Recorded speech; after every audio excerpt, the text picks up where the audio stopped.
বাড়িতে পুজোর দিন আত্মীয় স্বজন এলে। আরে দিদি চলে এসছো? বৌমা তাড়াতাড়ি রান্নাঘর থেকে বেরিয়ে হাত পাটা ধুয়ে এসো এসো এসো, সবাই চলে এসছে তো। এসো এসো এসো এসো, আসছে বৌমা আসছে, দাঁড়াও। বৌমা একটু কাজ করছে আর কি, আসছে আসছে, তাড়াতাড়ি আসো বৌমা, আসছে।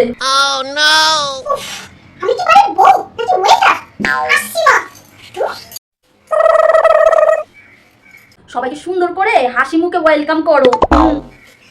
আসুন আসুন ভিতরে। বলি মা তার ঘুমটা টপকে দেবে, সব কি ভুলে যাও নাকি?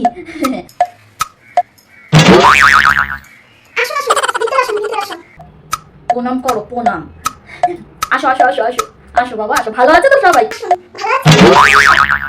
মানে ভালো কোনো অসুবিধা হয়নি তো রাস্তাঘাটে? ঠিক আছে, এসো এসো এসো, আসো দিদি আসো আসো। নমস্কার নমস্কার। আসুন তোমাকে সবই বলতে হয় কেন? আমাকে কিছু শিখে আসোনি কেন বাড়ি থেকে? যাও যাও তাড়াতাড়ি জল মিষ্টিগুলো নিয়ে আসো সবার জন্য। বসো বসো, সবাই ওখানে বসো। আসুন ভিতরে আসুন। আসুন। হ্যাঁ ভালো আছি, আপনি ভালো আছেন?